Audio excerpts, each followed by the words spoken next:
Good afternoon. Welcome to day 2 of Rezzed. We've got an awesome selection of panels going throughout the afternoon, and we're going to start off with one of the ones I'm most excited about. Everybody please get your hands together for Vlambeer. That's hard shit. Brains blow on whole tits. These cats can get big. Pop, shoot your no dick. Pop, pop, with a dainty gun from a sock. Pop, pop, pop. He meant he's someone he got shot. Pop, pop, pop, pop, pop. By the man none who run with the guns of the guns. Guns for fake neck. This guns the syntax. This guns the Mac break. This guns the sign press. This guns the straight fest. This guns for 6 cents. This guns the hate text. This guns the wear vest. That's a gun for big neck. This gun that syntax. This gun that big breath. This gun that sun pressed. This gun that straight fast. This gun with 6 cents. This gun that hit text. This gun that wear vest. Guns for fake neck. This guns the syntax. This guns the Mac break. This guns the sign press. This guns the straight fast. This guns for 6 cents. This guns the hate text. Hi. Hello. Hello. We're Vlambeer. I'm Rami Ismail. I do the business and development, and this is JW. I do game design, I think. Game design and execution, I think the official thing is. Yeah. Oh yeah, I do game design and execution. Who of you don't know who we are? Oh man, we have this entire intro. Alright, so our presentation is going to be 10 minutes shorter today. Well, shall we just go through the story? Yeah? Yeah, shall we just do that? Give me a second. You didn't do the microphone. Oh man, I should have. So, this is me. I drink a lot of Coca-Cola. I do the business and development, which basically means that I talk to people in suits that try to cheat us out of money, and then I cheat them out of money. And I code a bit. And this guy here is that guy. Yeah, I basically make a lot of games every day and tell Rami to stop sending me emails. And then he tells me the games are horrible and we make them better together. Yep. And he draws a lot of things into a booklet. We have some drawings of that later, I think, in the presentation. So we made a bunch of games. We made Super Crate Box, we made Radical Fishing, we made Luftrausers, we made Gun Gods, we made Serious Sam the Random Encounter, we made Ridiculous Fishing, we made Karate, we made Jedi Hunter. Techno King? Techno King or was something. It called Techno King? Did we call it that? A Dinosaur Zookeeper. Super Puppy Boy. Super Puppy Boy. We did a game jam, Wasteland Kings, we worked on Glitch Hiker. We made a lot of games. Basically, since we started, we made 18, I think by now, 18 games? 18 games. So starting for us was 2.5 years ago, 2010. Yeah. September 2010. This is a game called Crates from Hell. It's about collecting crates, and you get points for crates instead of killing enemies. And it was a prototype that JW showed me back when we were in university. And actually, the way we met was quite a long time ago. It was on a train. 4.5 years by now, when both of us had always sort of been into video game development, right? Well, not always. You started when you were, what, 14? 11. 11. Yeah. So a few years ago. Yeah. And I started when I first programmed something when I was 8 or 9 or something. So we've always sort of been playing around with code and making video games. And we decided, well, this is something we can do. We don't really know how to do anything else. So how about we, go to university for video game development? That sounded like a really good idea. So we both went to the same university. And we met each other in the train to school. And I'd been working on this sort of larger commercial space sim project that I'd been working on for a while with a bunch of others. And I was talking to a friend of mine in the train. This was 8 o'clock in the morning, by the way. Yeah, and across the aisle was this guy with this hoodie, just sitting there, being really quiet. And I was telling my story, and I was talking for a while, like I tend to do. And then this guy with the hoodie looks up looks at me and goes, "Can you please shut the fuck up? It's 8 a.m. in the morning." So that's how I met JW. And I basically sort of hated the guy. Really? Yeah. Oh, yeah. Jeez. Wow. So the reason for that is actually quite simple. He's a creative mind that, you know, is a bit, how would you describe it in a polite way? I don't know. At that point, I had made probably 500 games, all in 3 hours, and some people liked them. Maybe 50 people around the world played my games. Yep. And I felt like I was the indiest guy in the world. Well, like you were the indiest guy in the world. And he was talking about making games with 3D graphics at 8 o'clock in the morning. Like, that's not okay. So what happened is there is really no thing that. So I'm sort of like the opposite of that. I'm a programmer. I like to think logically. I like to. Thank you. You don't do that. I like to think logically. I did a lot of the business aspects of one of our of the Space Sim project. So I came out of it of like more of a commercial sort of perspective. So if you put artistic and commercial together, you get people that don't like each other. So that was fun, and there's only one thing that can combine opposites like that, and that is an even larger enemy, which we found because that was school. Yeah. We really, really, really didn't like school. So, yeah. So then we decided. Yeah, we decided to start a company, and we dropped out, and that went really well. These are noodles, and after we dropped out and started our company, we learned a lot about noodles. These are 3 for the price of 1. The ones in the back are really disgusting. Yeah, Yum-yum's all right. They taste like plastic. The ones that are particularly good, if you're ever in a situation where you're really poor, the noodles that have duck are pretty okay. The other ones are all plastic. They're terrible. So we started that company, and we made a whole lot of money, which we spent like this. Actually, we didn't make a whole lot of money. That's our savings right there. Yeah, that was all of our savings at that point. The reason we started that company, the reason we dropped out of school, was because that little prototype that I showed before, this, was a terrible game. It was ugly. It sounded terrible. I don't know why there are 2 crates in the screenshot, so I'm just going to assume that the gameplay was not quite as great as it should be either. But there was something there, right? We could both feel that this game had potential, and that we could maybe take it somewhere. So we needed money. We desperately needed money to turn that game into something good. So we did the only thing we're good at. We made a game about shooting fish. Yeah, this is Radical Fishing. It's a game about shooting fish. And your name is Billy. Yeah. You have a red cap, and you shoot a lot of fish. And chainsaws. You've got chainsaws. We've never been fishing, to be honest. So this is sort of our interpretation of what this would be like.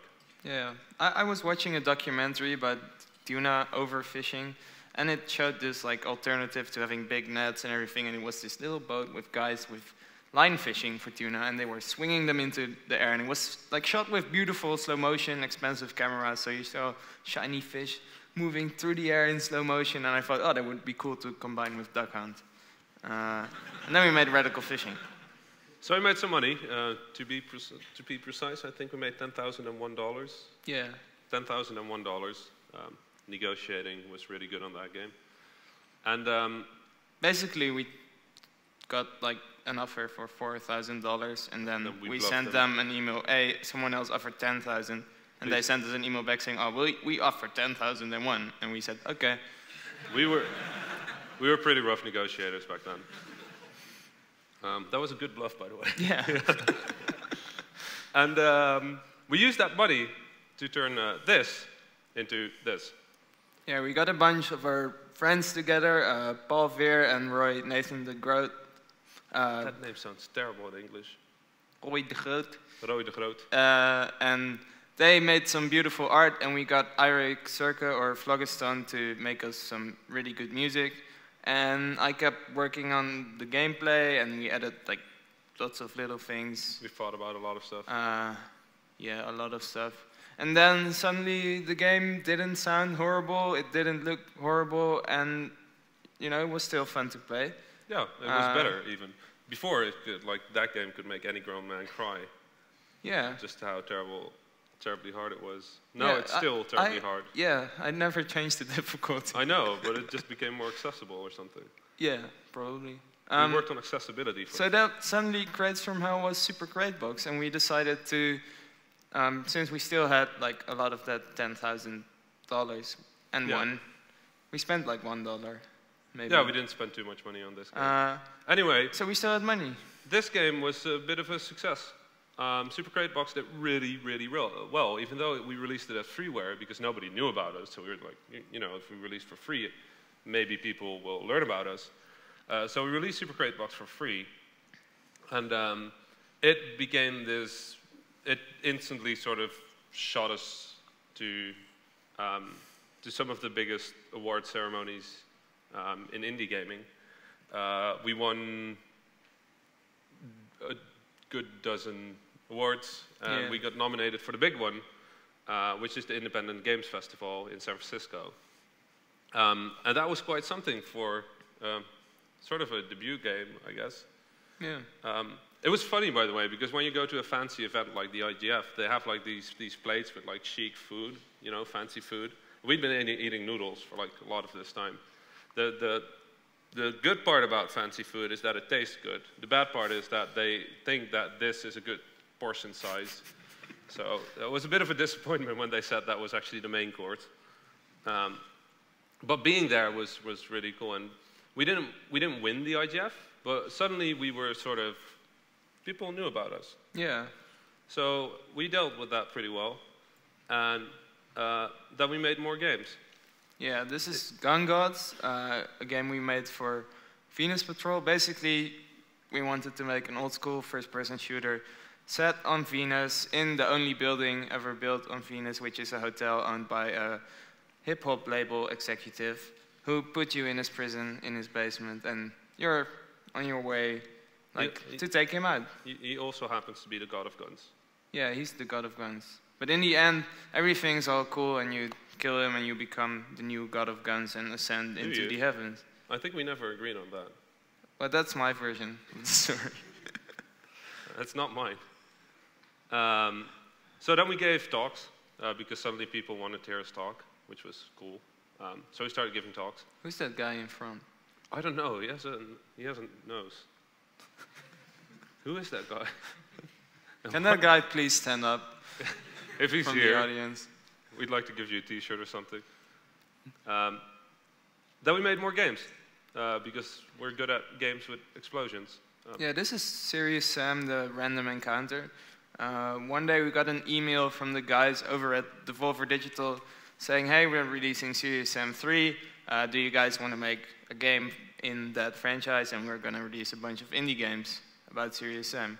And we were like, oh man, corporate guys, publishers. I bet they want us to make like Super Crate Box or Serious Sam graphics. They're stupid. Let's write a horrible pitch. Let's write the worst possible pitch we can possibly come up with, and they'll say no, and everything will be fine. Yeah, we have a rich tradition of horrible pitches We'll over show at that later. Vlambeer. Yeah, that's a good idea. But basically what happened is they wanted us to do Serious Sam, a Serious Sam game, and we assumed that they wanted Super Crate Box with a Serious Sam skin. But so we liked Serious Sam. Yeah, we've both played Serious Sam when we were younger, so we thought, okay, we'll just do a pitch, and it will be the worst pitch we can come up with. So you have Serious this high-action shooter where you're killing thousands of enemies every second. Shouting enemies. Yeah. So we went with turn-based RPG. Yeah. Yeah. Why did we do that? I don't know why we did that. So it was a terrible idea. We submitted it. we spent 2 hours making a pitch document for them. We said, yeah, we're going to turn your franchise into a turn-based RPG. Which is probably the slowest genre you can come up with. And then they pulled like the opposite of that 10,001 bluff on us because we got an email back saying, okay. And suddenly we had to make a turn-based RPG out of Serious Sam. And that became Serious Sam the Random Encounter. Yeah, that happened. we were definitely not prepared for having yet another. We always work on several projects at once. We kind of didn't expect this project to happen, so suddenly we had to make a turn-based RPG out of Serious Sam. I think it worked out pretty well. Yeah, it was really that. cool to work on the Serious Sam game. Yeah. Well done, Devolver. Well done. Nice. Well. And anyway, then I don't know what the next line. Oh yeah, conferences. Suddenly we had T-shirts everywhere. Yeah, and CDs and people. People. We suddenly had people. We suddenly had, you know, this is still kind of weird for me to see a slide like this because we started 2.5 years ago and we, like, all we really wanted was not be dead by now, dead of starvation. And then seeing this is sort of like, it's weird that this happened. It's really cool. But suddenly we had T-shirts and merchandise and people were coming up and playing our games and buying CDs and recognizing us, which was amazing. And we started to think, well, how can we, you know, oh yeah, we start making more games. How can we sort of use that in, like, beyond just making games? How can we do more than just make games? How can we be useful to the indie scene at large, I guess? So we decided to make more games? We made more games. Yeah. And then actually something bad happened for the first time in our, like, we were 1.5 years old, I think. Yeah. We started working on Ridiculous Fishing, which is the sequel to Radical Fishing, which is still about shooting fish. Then we got screwed over.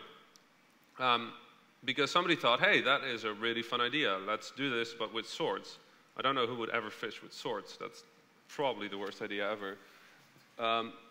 But they saw our game. They made a huge shit ton of money. And left us with a game in development that wasn't nearly done. And we got really, really demotivated. We didn't really work on anything for a while. And, you know, we decided we had to do something about cloning as an issue. So we went to the press. This is the New York Times. Why did you black out my face? Well, I don't know. Just consider that a friendly gesture. So we went to the press, we started talking about this, and we gave talks at pretty much every large convention you could come up with about the issue of cloning, about people stealing your game and then, you know, releasing it before you're done, or just stealing your game and throwing more marketing budget at it. And while our idea was to just say something about cloning, one of the weird side effects of that is that even more people started to know us because we were in the news everywhere. So we used that to get a bit more involved. That's JW and his girlfriend, and I'm there as well. Is that oh, you? Lawrence is also in here. Yeah, we started organizing indie meetups in Utrecht to get like a community going. We both started organizing game jams. I organized the 7-day first-person shooter jam, which is happening again in August, by the way. And Rami was organizing Fuck This Jam, which is a game jam about making games in a genre you hate. Yeah. We started, yeah, I got involved with Indie Mega Booth. Yeah. Like, we started doing a lot of things to get a bit more involved and also give something back to the community that sort of helped us get where we were. Because a lot of what indie is about, for me at least, is about working together with other indie developers. And we decided that, I mean, they helped, like the indie community helped us, so we decided to help the indie community and sort of try and do as much as we could to help developers that are starting out or help developers that need help, because local multiplayer picnics. the only way something something like indie can exist is if these small companies that on their own aren't all that influential, don't have as much say, don't have as much power, if they work together, if they sort of share, they can reach a lot more. So we decided to sort of try and see if we could do that. Then we made more games. This is Luftrausers. This is our upcoming one. We'll show this one later. We'll go Yeah, you can play it in the hall. Oh yeah, and it's also there. And then we got more involved. Wow. And then we released Ridiculous Fishing finally, which is pretty recently. I've got a trailer for that. So we're going to play a trailer. Did I mute the other music? Yeah, you did, I think. Good. Did you? Okay, there's got to be audio in this computer right now. Yeah, see? This is wonderful. I love this audio. Let's try again. Oh man, I didn't stop. Rami. I'm sorry, I'm sorry. Wrong music. Yeah.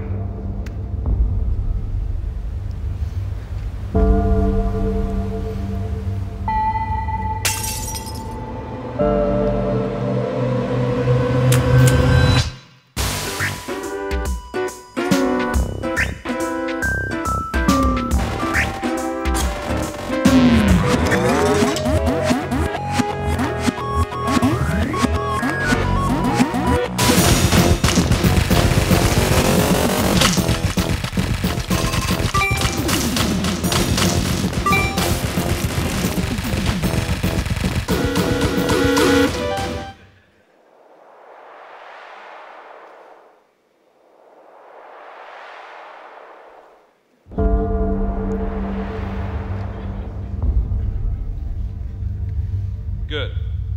So that was sort of who we are. From this point on, what we're going to do is we're going to show you how we make video games and why that is both a good and a terrible idea. This part of the talk is honestly super freeform, so if there's any question you have, if you want to shout at us or, I don't know, whatever, just please do. We have a question. Yeah. Yeah. Yes, it is Game Maker.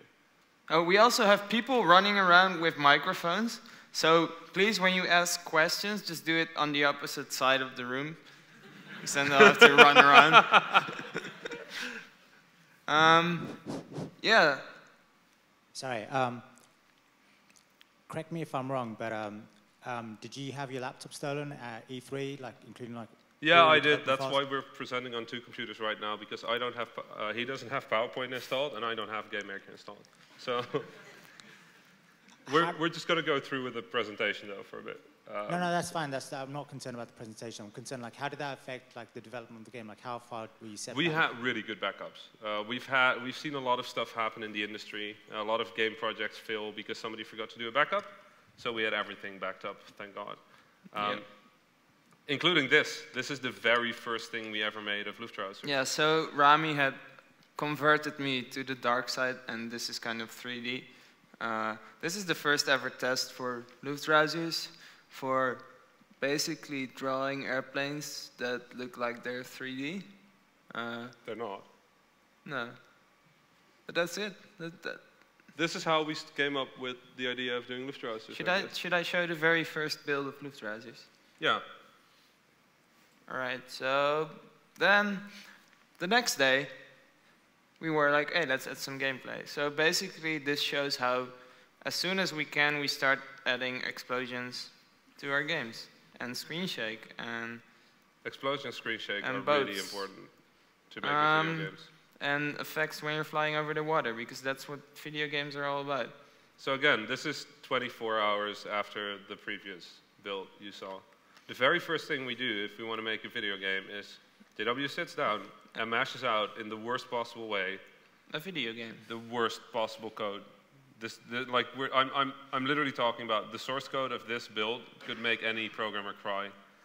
And we actually had one time when we send a programmer the source code of one of our games, we had him return the source code, actually attaching the code again to the email, being like, I can't use this. Please have it back. So, but it works. That's the thing. Within a day, we can test whether the core ideas of a game work. And then the next day, or maybe 2 days, this was 2 days we already have a build that's like the thing with Luftrausers we wanted to try is multiple customizable airplanes. So we made multiple airplanes, and I think like most of it's already in here. Like this one has a super fast engine. This one shoots missiles. This one can go underwater. Woo. So as you noticed, one of the things that is interesting is that a lot of the effects are already in here. We already have a lot of the atmosphere that we want to go for set. We already have the feedback for a lot of the action in there. Yeah, there's a bit of camera work going on, and the screen is shaking, which is very important. We have nice little explosions. We even have a game over state, which is very important. You can build like huge tests for games, but if you're not gonna die when your health reaches 0, it's not gonna be the same. So this build is sort of a proof of what the game is gonna feel like, but more importantly, what it's gonna play like, because obviously video games are about playing and then in many. Vlambeer, our artist, suddenly sent us a submarine, so we put a submarine in the game. And you can actually see what build you're playing, but there's no way to customize it, so you have to like restart the game and randomize your airplane to test something, which is a horrible way to do things. He's actually pressing a button that restarts the game instantly. Yeah, you can see the clouds like even resetting. So then you're, submarines. Oh, there's even a combo meter in there now. Was this one when you came with the combo? Yeah, this is the... Yeah, this is where we decided to add combos, because that's cool. They were infinite, weren't they? Yeah, at this point the combos were infinite, so basically whenever you dropped your combo, you messed up your chance at a high score, so after that you're playing for no reason at all, if you want to play for high scores. So later we added a max to the combo. Oh, this one is exciting, it has a mission. We decided to add a mission system. So, look at that beautiful 0 out of 3 at the top. That's a mission. That's how video games are built. I'm not sure what kind of mission it is. What is the mission? I have to do 3 things. What are the things? I don't know. Ooh, and it says that I had a combo. Was this to kill the boats? I think I have to kill boats, but I don't see any boats. Oh wait, there's a boat. Ooh, yeah, one boat out of 3. 1 out of 3. Cool. Yep. Okay, so it was the boat. Should we beat the mission? Speed run. Boom. Mission complete. Destroy 3 boats in 1 combo, which is very good usability, showing what your mission is after you've beaten it. 13B clouds. Oh, we had a huge argument about the clouds. I think these are already the nice clouds. I couldn't find a build with the ugly clouds. Well, that's good because they were ugly. Oh, and as you can see, like the thing where I had to press R to customize my... Oh, and the submarine is emerging from the water.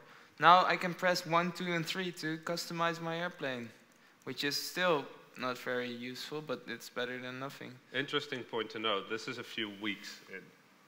I think we are, like, at this point, we already started showing it at, like... Events.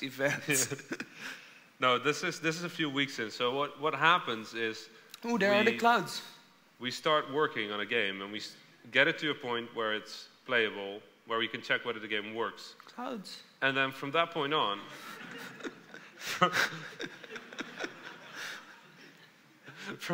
from that point on, we start polishing, and that takes months. Super Crate Box had the same thing, where Crates from Hell was made in... Ooh, I have audio. Crates from Hell was made in 2 days. Keep talking. Yeah, right. Crates from Hell was made in 2 days, while Super Crate Box took us, what, 4 months? Yeah, 4 months? I think so. It's really nice talking with all these explosions behind. Yeah, I figured. Like you can actually sort of feel the bass of the speakers here. Should we like skip ahead into the future? Yeah, version 20. So loading screen, was that in the? It was in. I don't think that was in there. Ooh, mission complete. There's like even a face popping up to add some more character to the game and get. Oh, and it has like things. It explains the mission before you start the mission. See? B1, get 20 kills, 3 out of 20. All right, let's get, I'm not gonna get 20 kills, but, oh, and this one has a pause function. Nice. Which is very useful. So at this point in development of a game, we usually have 2 other projects that we're starting up because we sort of got bored on working and on just one there's project. a little boat in the background. Is there? Yeah. Oh yeah, the parallax. Hello, boat. So at this point we sort of get bored of working on just one project, so we start 3 other projects, which is the worst idea ever, but we keep consistently doing it for some reason. Yeah. I think at this point we started revving up for the release of Ridiculous Fishing. Yeah, this is kind of... So this is sort of where JW takes over the design of this prototype. So at this point I start focusing on other things. I start... Ooh, that's also, like, What at the this hell? point, you got errors. We fix that later. So this is why programmers cry when they see this code.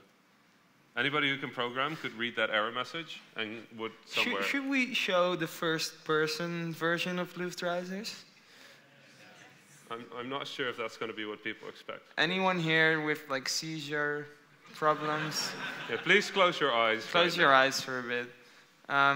This was a little experiment to increase immersiveness, like the clouds and stuff. Also, the missions look a bit nicer, and they have, like, skulls and stuff. All right. Nothing weird until I start. So, part of the reason this is in is because making games is sometimes very boring because you're just programming menus and stuff. So this is obviously the point where I said, okay, you can handle this. You're a mature adult, grown game designer that can make responsible choices. And then the next day, this is in my mailbox.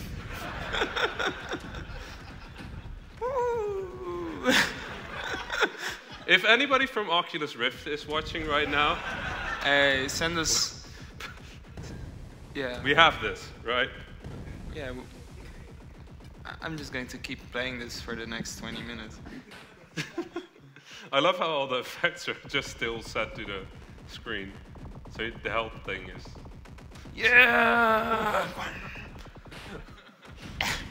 Okay.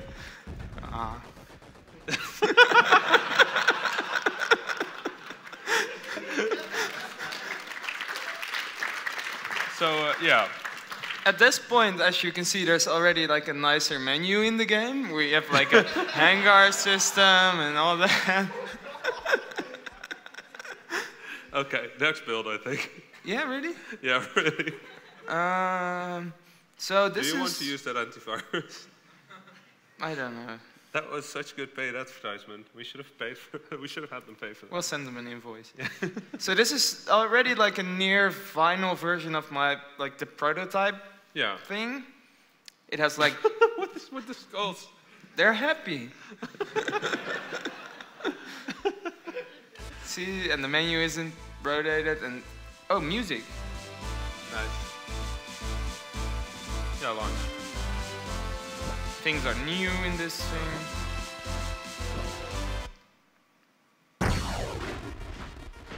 Ooh, music. Yeah, New combo. Yeah, the combos look way nicer now. You can actually see them fill up when they're running out of time and stuff. Airplanes have names. Very important. And also the music. All of the music in Luftrausers is like layered, so when you fly with a different airplane, you get a different soundtrack. So when you have a different weapon, the bass line changes. It kind of works like that. Yeah. Just really great job by Cozy Leg, who's doing our music. There's 125 airplanes in the game, and when we sent him an email that we wanted 125 separate soundtracks, one for each of them, he got kind of upset first. And then he started working on it. We're still figuring out how we're going to release the soundtrack. Soundtracks for that game. We could do like CDs, and you get like 4 in a box, like with those classical music compilations. Should we do that? We could. I can actually email somebody about that. Okay, let's make it happen. So this is sort of what we're showing right there, only then we actually got a team of programmers to help us out and actually program it. That's this one. It has like a loading bar and intros and save files, and some of the stuff is messed up. You guys should get rid of the cursor on screen. Yeah, we will. Okay. Remind And we me have to do that. reflections. They put in like a default shader, so it looks kind of funky, I but love how it's you still can complain about programming stuff still. it looks cool how like. So this is all like actual proper code that doesn't make people cry, I assume. No. No, actually getting it from your code to this code did make people cry. Okay, cool. Quite often. That's my job. JW makes people cry in Vlambeer. Yeah. Oh, there's like circles showing your health now, and That was in the previous build as well. oh, and we have like little boats here instead of names. So suddenly you have a video game. That's how video games happen. The end. No. No. So we're gonna show, I think we have like 2 minutes left. 2 minutes. We're gonna show a bunch of other stuff. Pitches. Pitches, the way Oh, you do yeah, pitches. the pitch How stuff. do you sell a video game So to a company? Luftrausers or Dinosaur Zookeeper? Do Luftrausers. So this is the initial pitch This for is the what- pitch. Wait, no, not this one. This one. No, this one. So this This is how you sell a video game. this is how I pitched the pitch document to Rami. Wait, come on, don't stop animating or something. How do I pause? Yeah. So this is how video games are born. This is what JW sends to me when he goes, I have a new idea. I get this. And then we make it this, which is a bit nicer. And then we send that to other people. Yeah, and then they say us, oh, we like the other pitch document better. No, Yeah. I'm kidding. Actually, we used this one once to earn Yeah, this one actually like got us an Adult Swim release. contract. Yeah. Um, We sent them this because you know those pencil drawings of dinosaurs that everybody loves as a kid? Those are super cool. So we took them from Google Images and scaled them down to make them look horrible. And I drew some stuff, and my handwriting is horrible, so we had to like. it was Get actually paint unreadable. open. That's the only reason there's typed text here, is because what JW wrote was completely unreadable. So we couldn't send that, obviously. So this is how you make a living of making video games. Yeah, that's how it works. What else do we have? We have a lot of games. Okay. Should we play some Gun Gods? Yeah. Or No, do Wasteland oh, Kings. old Gun Gods. Old Gun Gods. Okay. So this is like the initial concept for Gun Gods, which was making a gun roguelike with like. I Like forgot this. that air horn was in there.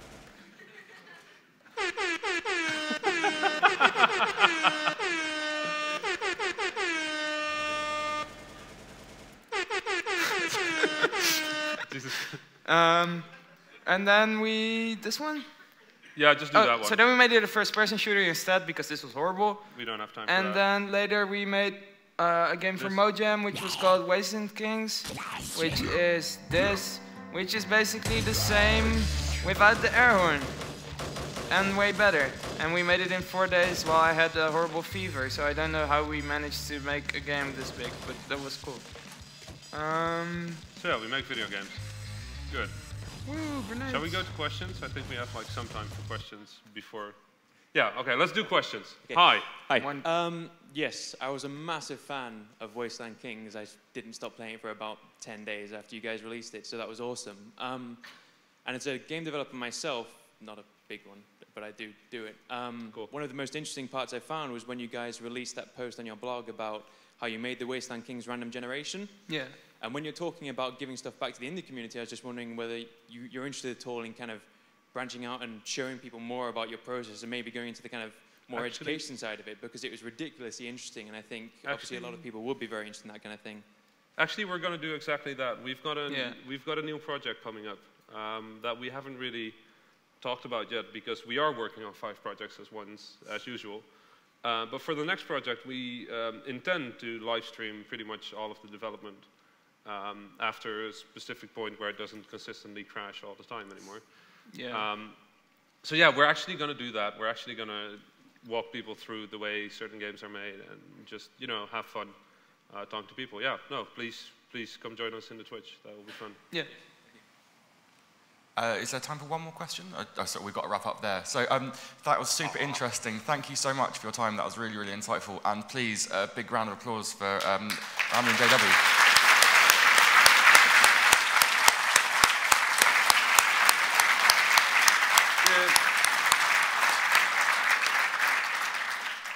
Thank you. Oh, did the microphone turn back on again? Yeah. Nice. If anybody has any other questions, we're going to be like right there. So you can just punch us and ask us questions. We do have Total War's going to be here next, so if you do want to come to that, just go out and then file back in again. Thank you very much.